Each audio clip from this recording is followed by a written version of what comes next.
So we've got a few questions from some of the listeners. One of the Mm-hmm. questions would be, what kind of roles do you recommend? Roles? So when you're Yeah, yeah. So we use parkour roll is like a modified version of a taekwondo roll, where there's a little bit more pressure and intention put on the first half of your roll and softly placing yourself down into your shoulder. But yeah, we very much roll shoulder to hip, knee to the back, avoid the spine, avoid the head. Those are the two big ones. If you're going to practice rolls, looking under your arm and making sure that your head doesn't touch the ground and making sure that you're not hitting any of the bony parts of your back because they're always a little bit painful. And the last question we have is, how do you Kong vault walls and like Yeah. handstands? How did you work up to those maneuvers?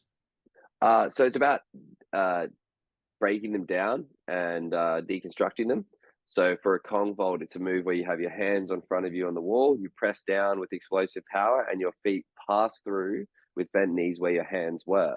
So instead of going all the way through, you just want to start with your hands on the wall, jumping up and practicing placing 1 foot on the ledge or 2 feet on the ledge or where you feel comfortable and just doing like almost donkey jumps where your hands are on the ledge and just picking up your tailbone as high as you can and getting that space between your shoulders and the block so that there's an area for you to come through.